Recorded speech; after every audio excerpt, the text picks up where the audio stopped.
Vidéo inhabituelle, je vais te parler de mon ami Teddy Boy qui ne cesse de me faire réagir, personnage très intéressant.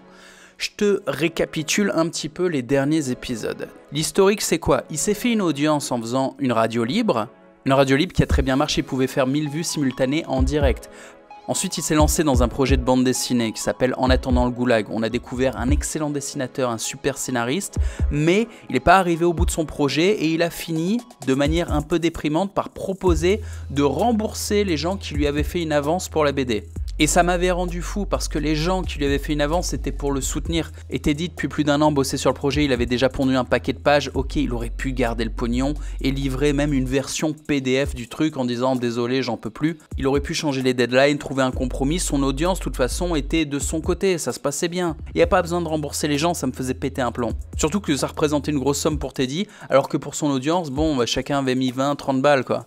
Il n'y avait personne qui se retrouvait dans la merde parce qu'il avait mis cette somme pour encourager un dessinateur de BD. Ça va. Donc tu vois, déjà, je m'énervais. Puis Teddy s'est lancé dans le jeu de rôle et là, j'avais vraiment envie de m'éclater la tête sur le bureau en me disant « Arrête tes gamineries, fais du pognon, deviens sérieux, t'as une audience, monétise-la, bordel !» J'étais allé jusqu'à sauter sur Teddy en plein live pour lui demander « Tu branles quoi? Pourquoi tu te coinces dans des projets d'enfants là au lieu d'aller faire du fric ?» Et il s'en était suivi une discussion entre lui et moi très intéressante sur le sujet des pensées limitantes.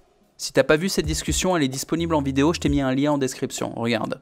Et bref, suite à cette discussion, j'étais encore plus déterminé dans mon point de vue à me dire Teddy est dans une forme de dépression ou quelque chose de négatif, il s'auto-limite mentalement et c'est pour ça qu'il fait des trucs qui le maintiennent dans la pauvreté et dans une vie à faible intensité d'énergie. Et Teddy admettait lui-même qu'il picolait ou qu'il fumait pour réduire son niveau d'intensité énergétique afin de ne pas être isolé et de pouvoir connecter avec les gens normaux.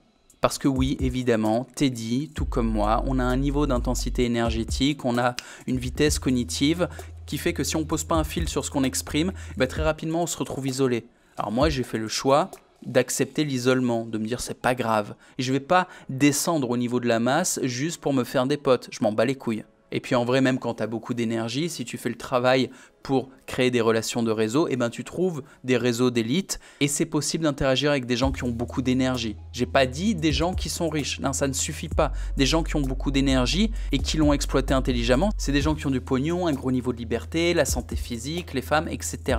Mais c'est pas le sujet de ma vidéo. Le sujet de ma vidéo, c'est que j'ai encore changé d'avis. Je suis allé récemment regarder les dernières vidéos de Teddy Boy dans lesquelles il joue ses jeux de rôle avec son pote Pierre. Et putain, la grosse surprise. En fait, c'est vachement bien. Donc, instant émotion, j'enlève mes lunettes. Qu'est-ce qui s'est passé? Je me suis fait embarquer, j'ai vécu des aventures, je les ai écoutés interpréter leurs personnages, s'immerger dans des mondes. La Cité des Anges, ouais, c'est comme ça que ça s'appelle, l'univers dans lequel leurs personnages évoluent. Et c'est incroyable leur truc. Déjà, ça m'a ramené en enfance, ça m'a ramené sur des souvenirs hyper positifs. Quand j'étais gamin, plutôt ado, je jouais au jeu de rôle. J'avais un super maître de jeu. Et l'émotion que tu vis dans un jeu de rôle est extrêmement intense. Ton cerveau se retrouve hacké, il ne se rend pas compte que c'est juste un jeu, que c'est imaginaire. Non, non, tu as vraiment l'impression de vivre le truc.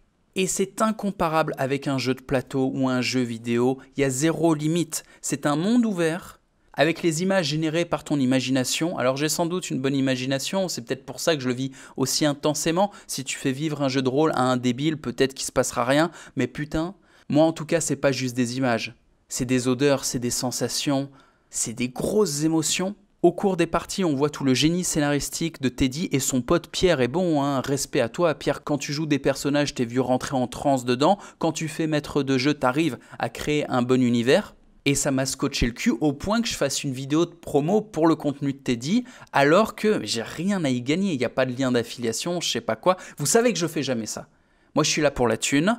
Et là, qu'est-ce que je fais? Je fais un coup de promo gratuit. Imagine comment ça m'a niqué le cerveau. Alors, je continue. Teddy, avant, dans sa radio libre, il faisait un petit peu de l'actu. Il parlait des événements français et il invitait des randoms à prendre le micro ou à passer un coup de fil pour en discuter avec lui. Il crée de la data pour que dans des centaines d'années, les historiens puissent se dire « la France, c'était quoi ?» Bon, ben, on va écouter la radio libre de Teddy, on saura. Et évidemment, ça marchait bien parce que les gens adorent entendre parler d'eux-mêmes ou entendre parler de leur réalité. Mais en vrai, c'était du contenu médiocre parce que la période historique est médiocre. T'es au courant, t'es pas au courant, je te le dis, la France vit une période historique très médiocre. Des périodes intenses, ça va être quoi? Ça va être une période de pic de civilisation, disons la France des années 70, le Paris romantique, intelligent, génial. Donc oui, ça c'est intéressant à étudier, c'est magnifique. Tu as aussi des périodes difficiles, comme des périodes de guerre qui sont tragiques, mais dans lesquelles il se passe vraiment des grosses actions. Et donc c'est intéressant à étudier aussi. Et là, la France, depuis, je sais pas, 40 ans, est dans une période de moisissement constant. Je suis désolé, mais c'est pas passionnant de voir un pays tout entier moisir petit à petit. Et Teddy s'inscrit dans cette période, il est le témoin contemporain de cette période de moisissement. Et à un moment ou à un autre, moi j'ai arrêté d'écouter, non pas parce que j'aime pas Teddy, mais parce que le sujet traité m'a saoulé. C'est bon, moi la France, j'ai déjà fait le deuil, vous savez ce que j'en pense, je me suis expatrié il y a 15 ans, je reviendrai pas, je vais pas écouter en boucle comment se passe le moisissement de mon pays de naissance. Alors que là, avec ces jeux de rôle, Teddy devient intemporel. Là, ce qu'il fait aujourd'hui en mettant en scène ces parties de jeux de rôle, ce sont des œuvres. C'est quasiment comme un livre audio, comme une pièce de théâtre ou comme un film qu'il improviserait en direct avec ses partenaires. Et leur méthode, celle du jeu de rôle, fait que chaque partenaire, en interprétant leur personnage et en ayant l'illusion de vraiment vivre le truc, ils vivent vraiment les émotions qui vont avec. Moi, ça m'embarque à chaque fois. Je te le redis, c'est ultra puissant. Et derrière ça, il y a la pédagogie pour que toi-même, tu répètes la même chose à la maison. Ils ont une méthode, genre un genre de bouquin, tu sais, pour les règles, qui s'apprennent assez rapidement. Leur jeu n'est pas très compliqué. Ça se veut très pratique, très fonctionnel, comme un jeu d'arcade. Tu vois, tu prends la manette, tu commences à jouer. Et ça me donne envie de jouer avec mon épouse, de jouer avec mes enfants. Et je vais t'expliquer pourquoi. Avec mon épouse, bon, je raconte quoi ? À chaque fois, je lui raconte mon boulot. Elle est gentille, elle m'écoute. Ouais, mais je ne vais pas parler de mon taf toute ma life à mon épouse. Et elle, quand elle me raconte sa vie, elle va me raconter quoi, sans déconner. Bon, quand on aura des enfants, elle pourra me parler des enfants, mais à la limite, autant que je parle directement à mes enfants. Les moments que je passe avec mon épouse, il y a des moments de divertissement, évidemment, et le truc classique, ça va être de mater un film ensemble. Ouais, mais c'est pas génial, en fait. C'est assez passif de regarder un film. Je préfère jouer à un jeu de rôle. Alors on jouait déjà à des jeux de rôle sexuels évidemment, mais je me dis autant pousser plus loin. C'est-à-dire que le jeu de rôle sexuel auquel on joue en baisant, on n'y joue pas à chaque fois, mais on va dire il y a une séance de baise sur 4 où on est dans un jeu de rôle, je me suis dit on va développer les personnages. C'est-à-dire que quand on n'est pas en train de baiser en interprétant les personnages qu'on a, en dehors de ça, on va s'asseoir à table.